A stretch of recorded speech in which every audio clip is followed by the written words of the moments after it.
अस्सलाम वालेकुम, कैसे हैं आप सब लोग। आई होप कि आप सब ठीक होंगे और जहाँ पे भी होंगे खुश होंगे।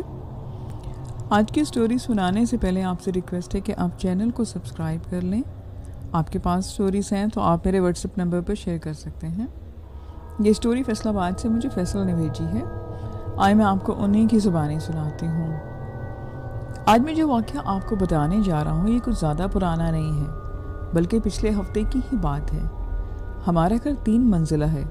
सब पहले वाले पोर्शन में रहते हैं और दूसरे पोर्शन बिल्कुल खाली होता है। तीसरी मंजिल मेरे लिए है क्योंकि मैं बचपन से ही तन्हाई का आदी हूँ और अब तो ये मेरी मजबूरी है क्योंकि मुझे बचपन से कुछ आदत सी हो गई है और इसी वजह से कुछ अनहोने और पुरस्कार वाक़ये मेरे साथ गुजर चुके हैं, जिसकी बिना पर मुझे ज़्यादा शोर और रश वाली जगहों से घबराहट सी होने लगी है। ये तकरीबन रात के कोई 2:30 से 3 बजे का वक्त होगा जब अचानक से मेरी सर्दी की वजह से आंख खुल गई और मैं उठकर देखता हूँ कि जो रज़ाई मैंने अपने ऊपर ओढ़ कर सोया था वही रज़ाई मेरी पलंग से कोई 10 फीट के दूर दीवार के पास पड़ी गिरी है, बिल्कुल ऐसे जैसे किसी ने उठा कर फेंक दी हो। मैं अधजागा नींद से उठा था, इसलिए बिना सोचे समझे पलंग से उठकर रज़ाई को दोबारा से ओढ़कर सो गया। कोई आधा घंटा अभी गुजरा होगा कि मुझे ठंड लगने लगी और मेरी एकदम से आंख खुल गई। अब की बार भी रज़ाई इधर ही पड़ी थी जहाँ से मैं पहली बार उठा के लाया था, लेकिन इस बार जागने के बाद मुकम्मल होश में था और अपने साथ इस रात में 2 बार ऐसी हरकत देखकर काफ़ी परेशान था। लेकिन कुछ देर सोचने लेने के बाद मैं अपना वहम समझा और दोबारा से रज़ाई उठाकर बिस्तर पर रख दी। मुझे वॉशरूम जाने की ज़रूरत पेश आई, इसलिए इस बार फौरी सोने के बजाय मैं कमरों से निकलता हुआ बाहर की ग्रिल खोलकर छत की तरफ गया। वहाँ पर सहन था। आजकल लाहौर में ठंड बहुत ज़्यादा तो नहीं, लेकिन स्मोक और धुंध का राज अक्सर रात में पूरी तरह फैल जाता है। सहन में आते ही चारों सूर सिवाय धुंध के मुझे कुछ नज़र नहीं आ रहा था। हमारा वॉशरूम छत के आखिरी सिरे पर बना हुआ था, सो चलते टहलते मैं वॉशरूम तक पहुँचा। अभी मैं फारिग होकर बाहरी बेसन पर अपने हाथ धोने के लिए खड़ा हुआ था कि क्या देखता हूँ कि एक बड़ी मोटी बिल्ली का साया खड़ा नज़र आ रहा है, लेकिन आसपास कोई बल्ब वगैरह नहीं जिसके पास बिल्ली खड़ी हो, और इसका साया इस कदर वाज़े था कि बल्ब तो फ़कत मेरे वॉशरूम का ही जल रहा था। मेरा दिल चाहा कि इस साये में नज़र आती बिल्ली को मैं ढूंढूं और फिर मैं इर्द गिर्द हर तरफ नज़र दौड़ाने लगा, यहाँ तक दीवारों के पार भी, दूसरी छतों पर भी, ताकि मैं वहाँ झांक सकूँ। लेकिन सिवाय धुंध और खामोशी के कुछ नज़र ना आया। कुछ देर ट्राई करते रहने के बाद मैंने अपने कमरे में जाना ही मुनासिब समझा। मैं सहन से होता हुआ बरामदे में आ गया। बरामदे में भी बल्ब जल रहा था, इसलिए जब ग्रिल का दरवाज़ा बंद करने के लिए कुंडी लगा रहा था तो मुझे अपने पास ही इस बिल्ली का साया फिर से नज़र आया, जो बड़ा ही क्लियर था, ऐसे कि जैसे मेरे पाँव के पास ही बिल्ली हो, लेकिन आसपास कोई बिल्ली कोई भी नहीं था। इस बार हैरत और खौफ दोनों का अमल मेरे साथ था, लेकिन सस्पेंस बिल्कुल नहीं।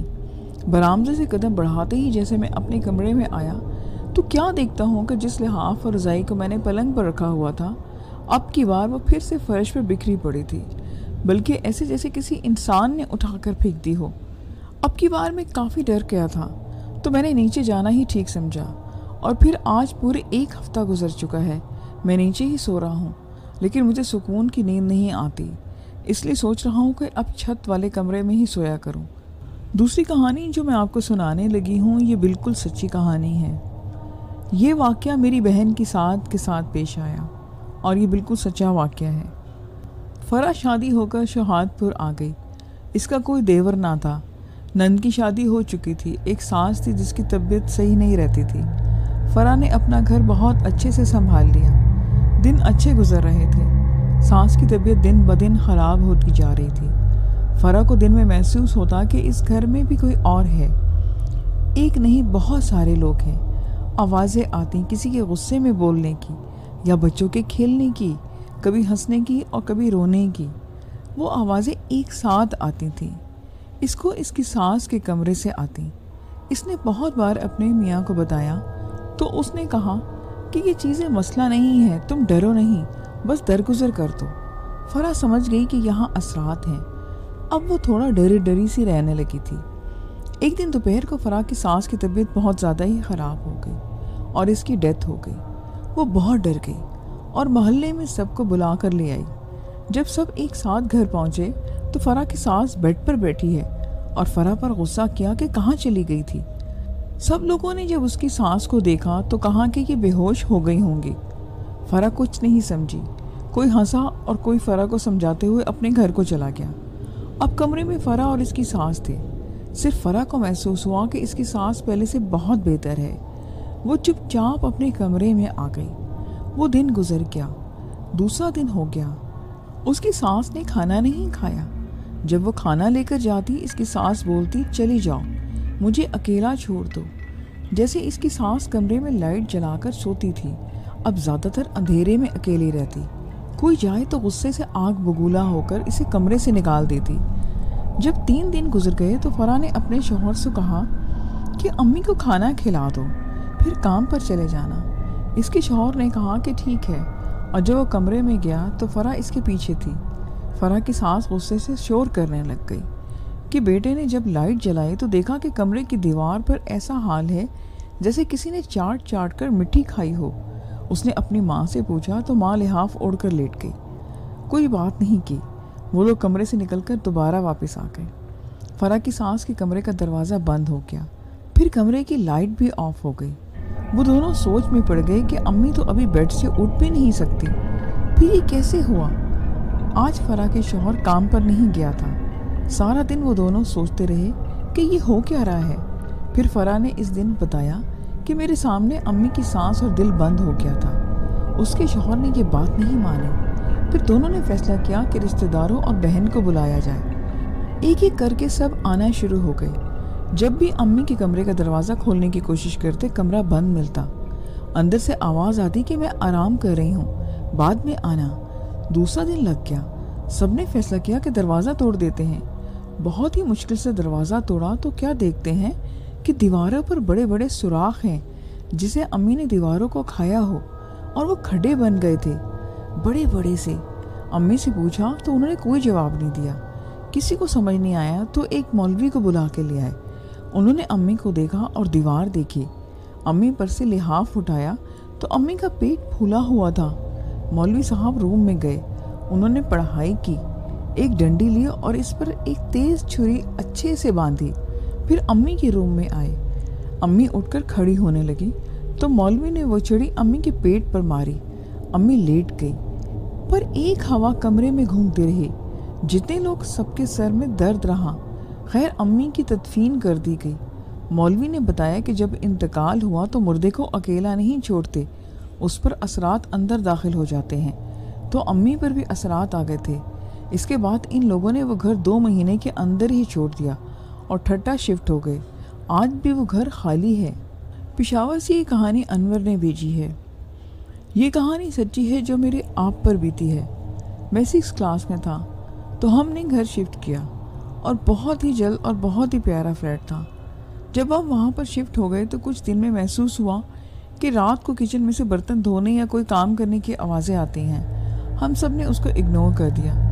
फिर कुछ दिन के बाद ये सिलसिला मज़ीद बढ़ गया। रात में आवाज़ पूरे घर से आती। कभी कोई सोफ़ा इधर से उधर करता और ये आवाज़ हम सब उठकर जाते तो अचानक से किसी की चीख की आवाज़ आती। ये रोज़ की रूटीन बन गई थी। हमने अपने पड़ोसी को बताया तो उन्होंने कुछ नहीं बताया और बोले कि ये सब तो दुनिया के हर घर में होता है। हमें कुछ समझ ना आया कि ये सब क्या है। दिन इसी तरह से गुजरते गए और एक रात भी सुकून की हमें ना मिली। हमारी फैमिली बड़ी थी। हम सब रात में बहुत डरने लग गए थे क्योंकि अब कोई जली हुई लड़की नज़र आती थी। इसके नज़र आने से एक बदबू सी आती, ऐसे लगता कि कोई गला हुआ गोश्त है। खैर यकीन हो गया था कि इस घर में कोई मसला है। हमने किसी को बताया तो उन्होंने पढ़ाई की, जो घर वालों ने पढ़ना शुरू कर दी। तो मेरी तबीयत ख़राब होने लगी। मेरे पेट में ऐसा दर्द उठता था कि मैं तड़पता रहता। मुझे हॉस्पिटल में एडमिट करवाया गया, पर मुझे किसी दवाई से असर ना होता। मैं वीक से वीक होता गया। घर वाले भी बहुत मेरे परेशान हो गए कि ये हो क्या रहा है। फिर तो जैसे बाबा ने पढ़ाई करके दी, उन्होंने तावीज़ दिए पीने के और जलाने के, तो मुझे आराम आया। पर रात को मुझे वो लड़की दिखती, मैं चीख कर उठ जाता। दिन ब दिन हमारे घर का माहौल तब्दील होना शुरू हो गया। भाई भाभी से लड़ाई न रुकती और एक दिन तलाक पर बात ख़त्म हुई। भाभी बचे गए, घर में अफराद कम हो गए। और ये सिलसिला असरात भी चलता रहा। हमारे घर में कोई ना कोई परेशानी रहती। बहुत कोशिश के बावजूद किसी तरह घर बिक जाए, पर घर नहीं बिक रहा था। अम्मी दिन रात हमारी रोती रहती। पूरी रात नमाज पढ़ने में गुजर जाती तो हम सुकून से सोते, पर बिल्कुल सुकून ना हुआ। 1 साल में मेरी 3 बहनों की शादियां हो गई।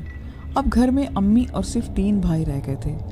हम कोशिश में थे कि भाई की शादी कर दें, पर कहीं से भी रिश्ता ना होता। 7 महीने इसी तरह से गुजर गए। घर की जिम्मेदारी अम्मी अकेले संभाल रही थी। एक दिन हमारी अम्मी ने बहनों को फ़ोन किया कि आज आ जाओ, बहुत दिल कर रहा है तुम लोगों से मिलने का।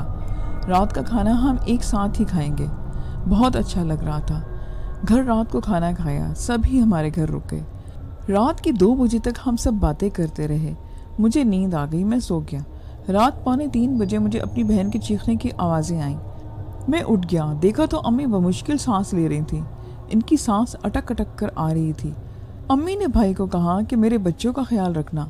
बहन से पानी का बोला और एक घूंट पीकर कलमा पड़ा। फिर अम्मी कुछ ना बोली।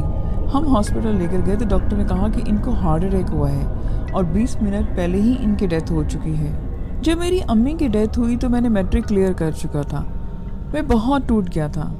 मुझसे बड़ा भाई वो भी बीमार रहने लगा।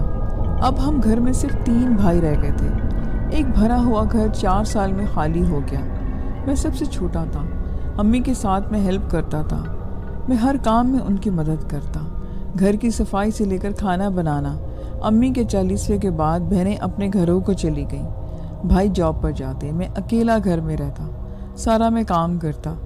इतना पत्थर दिल हो गया था कि कुछ भी नज़र आ जाए या आवाज़ तो मुझ पर असर नहीं होता था। एक बात मैं आपको बताता चलूँ कि अम्मी की डेथ के बाद मुझे घर में अम्मी की आवाज़ें आती थीं, जो मेरा नाम लेकर मुझे बुलाती थीं। ये आवाज़ सब सुनते थे, जो भी घर में होता, पर हमें मालूम था कि ये अम्मी नहीं है। मैं अब भी रो रहा हूँ ये बात मैं आपको बताते हुए। मैंने इस घर में 3 साल अकेले गुजारे। वो बहुत मुश्किल का टाइम था। भाई की शादी हुई। मैं घर में जिम्मेदारी से आज़ाद हो गया। हमारे घर में क्या था? हमारा घर जिस जगह बना हुआ था वहाँ असरात थी। हमारे पड़ोसी सब कुछ जानते थे, पर उन्होंने हमें नहीं बताया। ये जो हमारा घर था ये पहले हमारे पड़ोसी का था। मतलब एक फ्लोर पर 2 घर थे। ये फ्लोर पूरा हमारे पड़ोसी का ही था। हमने इनसे लिया था। अब मैं आपको बताता चलूँ, जो हमारी पड़ोसन आंटी हैं उन्होंने बताया इनकी 2 बेटियां थी। बड़ी बेटी एक दिन हमारे वाले किचन में चाय बनाने गई। काफ़ी देर हुई, कोई आवाज़ नहीं आई तो आंटी खुद देखने गई तो देखा कि इनकी बेटी पूरी जली हुई है और कपड़े भी पूरे जल के राख हो चुके थे। जिस्म पूरा जल गया, पर कोई आवाज़ ना आई। आंटी अपनी बेटी को देखकर ज़ेनी मरीज़ा बन गई। अब भी आंटी कभी कभी बहुत ज़ोर से हंसती रहती है। वो हॉस्पिटल लेकर गए।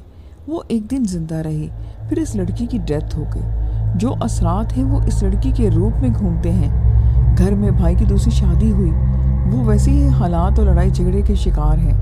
हम थक चुके हैं। हमने बहुत ही सस्ता वो घर बेच दिया। अब 5 साल हो गए, हम दूसरे घर में हैं, पर इस असरात ने हमको अब तक ना छोड़ा, खास कर मुझे। मैं आज तक बर्बाद हूँ। इन शॉर्ट के ये बताता चलूँ कि हम 3 भाइयों में से कोई भी खुशहाल नहीं है। और आखिरी बात ये कि मेरी अम्मी की कब्र से पहले इस लड़की की कब्र है। हम जब भी कब्रिस्तान जाते हैं पहले इस लड़की की कब्र फातिहा पढ़ते हैं। मैं अब तक ये सब कुछ भूल नहीं सका। लिसन ज़िला थरपारकर पुरस्कार जगहों के नाम से बहुत मशहूर है। वहाँ पर अक्सर पुरस्कार वाक़यात होते रहते हैं। थरपारकर के शहर में रात के 6 बजे से 7 बजे के करीब बंद हो जाते हैं। और तो और बाकी सब वीरान जगह हैं। बड़े बड़े धूल और रेत के पहाड़ हैं। हर तरफ आप लोगों को वीरानी ही नजर आएगी। ये कहानी जिसने भेजी है उनका गांव थरपारकर से तकरीबन काफ़ी दूर था, 35 किलोमीटर से आगे। ये सन 1999 की बात है कि इस गांव में हिजरत करके ज़िला उमरकोट के मगरिब की तरफ एक शहर ढंढोर हुआ करता था। 22 साल हो गए हैं वो इधर ही रह रहे हैं। बाकी मेरे 2 सगे चचा हैं, वो इधर पुराने गांव में हैं और हम सिंध में 22 साल हो गए हैं रहते हैं। चाचरू शहर से हमारे पुराने गांव का रास्ता जाता है। इसी रास्ते में एक खौफनाक पेड़ है जो बहुत ज़्यादा खौफनाक और पुरस्कार है।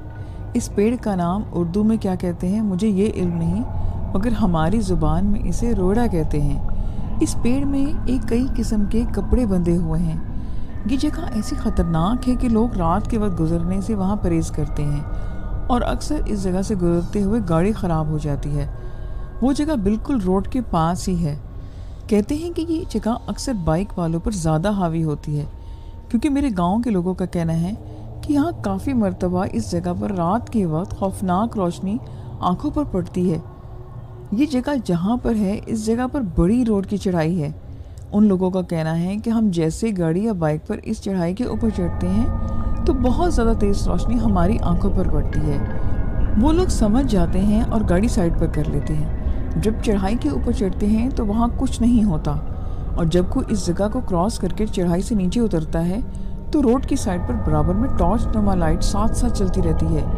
اگر گاڑی تیز کرو گے تو وہ روشنی بھی تیزی سے ان کے ساتھ جائے گی، اور پھر ہمارے گاؤں کے قریب کچھ فاصلے پر وہ ٹارچ نما لائٹ آ کر ختم ہو جاتی ہے۔ میرے بڑے چچا کا بیٹا عرفان سن 1917 میں عمر کوٹ میں گیا۔ وہ کسی کام سے وہاں گیا تھا۔ اس کے پاس نئی موٹر سائیکل تھی۔ عمر کوٹ سے چاچرو تقریباً 45 کلومیٹر پر ہے۔ چاچرو سے ہمارا پرانا گاؤں 35 کلومیٹر ہے۔ خیر اس دن میرے کزن کو عمر کوٹ میں 6 بج گئے۔ میرا کزن 8 بجے عمر کوٹ سے نکلا۔ 10 بج چکے تھے۔ چاچرو پہنچ گیا۔ اب 35 کلومیٹر مزید سفر باقی تھا، مگر اس کو منحوس اور خوفناک جگہ کا خوف بار بار چاچرو میں رکنے پر مجبور کر رہا تھا، کیونکہ اگر آپ لوگ تھر پار کر آئیں تو آپ کو معلوم ہوگا کہ 6 بجے کے بعد یہاں انسان یا کوئی جانور تک نظر نہیں آتا اور نہ پانی ملتا ہے، اور اگر گاڑی خراب ہو جائے تو مکینک تو ملنا بہت ہی مشکل ہے۔ خیر میرے کزن نے طے کیا کہ اب نکلتا ہوں، اسے وہیں سے گزرنا تھا۔ اسی شش و پنج میں نکلے ہوئے 10:30 بج گئے۔ بائک اس کی نیو تھی۔ وہ بہت تیز سپیڈ میں جا رہا تھا اور روڈ بالکل سنسان اور ویران پڑی تھی۔ گاڑی نہ کوئی آدمی۔ اس منحوس چڑھائی کے اوپر سے جیسے وہ چڑھا، سامنے بہت بڑی روشنی اس کی آنکھوں پر پڑی، مگر عرفان نے کچھ آیات پڑھنا شروع کر دی۔ جیسے ہی وہ جگہ کے برابر میں پہنچا تو اس کو ایسا جھٹکا محسوس ہوا کہ کوئی اسے لات مار کر گرانا چاہ رہا ہے، پر اس نے اپنی بائک کو سنبھالا۔ وہ پسینے سے نہا چکا تھا۔ اسے لگ رہا تھا کہ اس پیڑ پر کوئی عورت چیخ رہی ہے، اور وہ اس کے ساتھ ساتھ ڈر بھی گیا تھا کوئی اس کے پیچھے نہ بیٹھ جائے۔ اور میرے کزن نے اس جگہ کے پاس کراس کیا تو ٹارچ نما لائٹ ساتھ ساتھ چلتی رہی۔ اس نے بائک کو بھگایا اور وہ ٹارچ نما لائٹ ہمارے گاؤں سے تھوڑا دور آ کے ختم ہو گئی۔ میرے کزن کو کوئی نقصان نہیں ہوا اور وہ خیریت سے گھر پہنچ گیا۔ آج بھی اس جگہ یہی پراسرار واقعات ہوتے رہتے ہیں۔ خضر نے یہ واقعہ ساہیوال سے بھیجا ہے۔ یہ واقعہ ان کے دوستوں کے ساتھ پیش آیا۔ ان کا دوست سیر کی غرض سے پچھلے دنوں وادی سنسکر میں گیا تھا۔ ان کا کہنا ہے کہ وہ دوستوں سے ایک دن ہٹ کر چل رہا تھا۔ وہ کہہ رہا تھا کہ پتہ نہیں کیوں طبیعت اداس تھی۔ درخت کے نیچے وہ اکیلا ہی بیٹھ گیا۔ اس کے دوست دور تھے، ان کی اسے آوازیں آ رہی تھیں۔ درخت سے ٹیک لگائے بیٹھے تھوڑی ہی دیر ہوئی تھی کہ کسی کے بولنے کی آواز آئی۔ وہ کیا بول رہا تھا کوئی سمجھ نہیں آ رہی تھی۔ اس کی آواز، اس کا انداز کیا تھا؟ میں سمجھا کہ شاید کوئی مقامی شخص ہے جو لوکل لینگویج میں بات کر رہا ہے، تو میں نے اگنور کر دیا۔ کچھ دیر بعد خاموشی چھا گئی۔ ماحول پرسکون سا ہو گیا، مگر خاموشی بڑھتے بڑھتے اتنی بڑھ گئی کہ مجھے ایسا لگا کہ جیسے ساری دنیا ہی خاموش ہو گئی ہے۔ اتنا وحشت زدہ خاموشی کہ میں موت کی جیسے خاموشی ہو۔ مجھے شک ہوا کہ شاید میں بہرا ہو چکا ہوں۔ میں نے اس خاموشی سے گھبرا کر دوستوں کے آوازیں دینا شروع کر دی، مگر میری آواز نہیں آ رہی تھی۔ بس یہی محسوس ہو رہا تھا کہ میرے ہونٹ ہل رہے ہیں، گلے سے آواز نہیں نکل پا رہی تھی۔ میں شدید ڈر چکا تھا اور اٹھ کر اس طرف بھاگا جہاں میرے دوست تھے۔ جب میں بھاگ رہا تھا تب ایسا لگ رہا تھا کہ جیسے سارے درخت پتھر کے ہو گئے ہیں، غرض کہ ہر چیز میرے ساتھ ساتھ بھاگ رہی ہو۔ میں نے اور تیزی سے بھاگنا شروع کر دیا۔ میرے اوزان خطا ہو چکے تھے۔ جب دور دوستوں کی شکلیں نظر آئیں تو مجھے کچھ حوصلہ ہوا۔ میں ان تک پہنچا۔ پھر کیا ہوا مجھے کچھ پتہ نہیں چلا۔ اتنا پتہ چلا جب ہوش آیا تو میں نے اپنے یار دوست اپنے ارد گرد دیکھے۔ وہ لوگ مجھے ہوش میں لانے کی کوششیں کر رہے تھے۔ ہوش آیا تو مجھے جیسے جیسے روم میں لے گئے۔ وہاں میں نے انہیں سارا واقعہ سنایا۔ ہم سب اتنا ڈر گئے تھے کہ بس وہی رات وہیں گزاری اور اگلے دن ہم نے اپنے گھروں کی راہ لی۔ آج کا لاسٹ ریئل انسیڈنٹ مجھے مری سے بھیجا گیا ہے۔ یہ واقعہ میرے ساتھ پیش آیا تھا۔ ہمارے گھر کے ساتھ والے گھر میں کچھ اثرات تھے۔ شاید جن سے تنگ آ کر انہوں نے اپنے گھروں میں کسی پیر کو بلوایا اور اذانیں بھی دلوائیں تھیں۔ ان کے گھر سے تو جنات چلے گئے، لیکن دیوار شریک گھر تھا छत भी एक ही थी, वो जिन्नात हमारे घर आ गए। कुछ दिन बाद मुझे घर में ऐसा महसूस होता कि कोई मेरे आस पास है। मैं जिन्नात के बारे में सोचती, बहुत सोचती थी, इसलिए मेरे इस बात का यकीन किसी ने नहीं किया। सबको लगता कि ये ड्रानी मूवीज़ देखती है, इसकी वजह से ऐसा होता है। मैं भी इसे अपना वहम समझने लगी, लेकिन एक दिन मैं ये बात मुझ पर वाज़ेह हो गई कि ये सिर्फ मेरा वहम नहीं है। वो रमज़ान का आखिरी अशरा था। मेरी बड़ी बहन इत्तिकाफ़ में बैठी हुई थी। मामा रात को जल्दी सो जाती थी, उनको सहरी बनाना होती, इसलिए मैं और मेरा छोटा भाई मिलकर ड्रानी ड्रामे देखा करते थे कि अचानक ड्राना सीन की वजह से डर के मैंने आस पास देखा तो मेरा भाई सो चुका था और बिल्कुल वैसी ही काली बिल्ली मेरे पास बैठी थी जैसे कि मैं टीवी में देख रही थी। अब तो मैं बहुत डर गई थी। बिल्ली की आंखों में चमक थी जैसे मोबाइल की फ्लैश लाइट हो, और इसी वक्त लाइट चली गई। इतने अंधेरे में भी बिल्ली की आंखें चमकती हुई वाज़ेह दिखाई दे रही थी। बस फिर आगे आप बेहतर समझ सकते हैं कि मेरे साथ क्या हुआ होगा। लिसन, ये आज की स्टोरीज़ थी। आई होप कि आपको अच्छी लगी होंगी। कमेंट्स में आके मुझे अपना फीडबैक ज़रूर दिया करेंगे। फिर नेक्स्ट वीडियो में मिलेंगे न्यू स्टोरीज़ के साथ। अपना ख्याल रखिएगा। खुदा हाफिज़।